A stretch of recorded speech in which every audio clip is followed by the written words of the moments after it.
Welcome to this week's episode of The Second Scoop. I'm Chris Cheng, here to give you this week's big gun news. Well, I'm here at Buckingham Palace in London, England on vacation, and I wanted to give you this week's big gun news, even though I'm having a great time here in London, and so let's start with it. In our first story, justice in New Jersey has been served. Governor Chris Christie has issued a full pardon for Shaneen Allen. Now, if you remember Shaneen Allen's case, back in late 2013, she was arrested in New Jersey, where she was a Pennsylvania resident who legally owned a handgun and a concealed carry permit in a routine traffic stop as she was driving through New Jersey. She was arrested and jailed for possessing a handgun in her car, which was illegal in New Jersey, yet she was unaware of the law. The issue inflamed further when the prosecutor refused to allow Ms. Allen entry into a program that would allow her to avoid jail time, yet the prosecutor allowed NFL star Ray Rice, who got himself in trouble for beating his wife.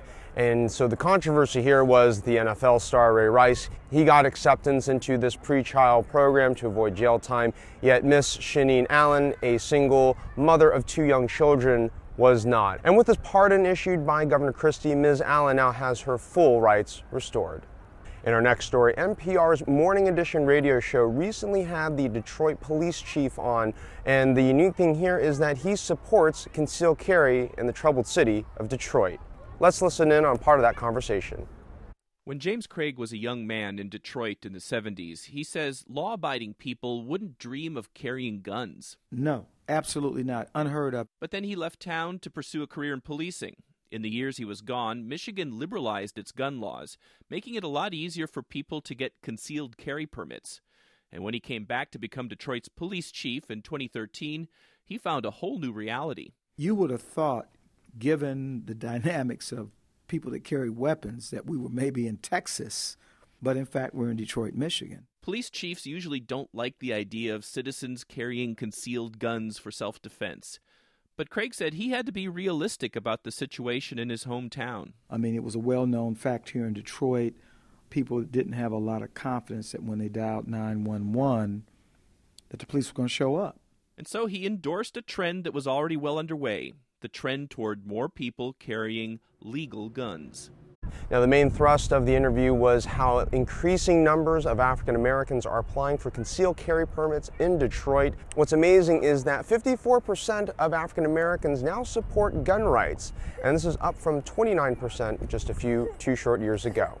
The Detroit police chief makes him one of the first, if only, police chiefs of a large metropolitan city in America that supports concealed carry for its residents. And so it'll be interesting to see, is this a new trend where we'll see Seattle, San Francisco, New York, and other major cities follow suit? We'll follow the story and report back to you here on The Second Scoop. In our third story, Clear Channel Communications got themselves involved in the gun control, gun rights debate, where they had donated 36 billboard signs in Massachusetts for a gun control campaign. One of the billboards read, "We're not anti-gun, we're pro-life." Basically had a white flag sticking out of the end of an AR-15 with the caption, "Massachusetts gun laws save lives." The Gun Owners Action League, which is the NRA affiliate in the state of Massachusetts, complained to Clear Channel Communications and basically protested, saying that they either need to donate the same amount of advertisement space for pro-gun billboards or pull them altogether. Clear Channel Communications decided to pull all the advertisements and avoided a controversy. And now for this week's Good Guy with a Gun story brings us to Garland, Texas, where a homeowner was awoken around 7 a.m. 2 Fridays ago, where 2 men had entered his house and he engaged in a gunfight with both of them. One of the robbers was injured and taken to the hospital, and both men were apprehended and arrested. And here's another example of a good guy with a gun protecting his life and his loved ones. And finally, the video of the week takes us to CBS This Morning, where they are covering the new Gun-Tree Club movement, which are basically gun ranges that are upscale in nature. You're not going to find any dark and dingy ranges here. You'll find upscale dining, full bar where they'll serve you cocktails and provide you with red carpet treatment. Take a look at this place. You've got leather furniture here. You've got a retail area with every imaginable accessory. You might think this was a country club until you look up on the wall and see the Second Amendment to the Constitution protecting the right to bear arms. No, this is not a country club. This is what the gun industry affectionately calls a guntry club. Perks include free Wi-Fi, cigar rooms, upscale shopping, VIP member lounges, gourmet restaurants, and lots of leather. Chairs, that is. Welcome to the Guntry Club. What I love about the Guntry Club movement is that it's providing another outlet for Americans to lawfully shoot and own their firearms, exercise their Second Amendment rights, and provide an area where gun owners can meet and congregate and have a great time. And the Guntry Club movement is helping further our Second Amendment rights.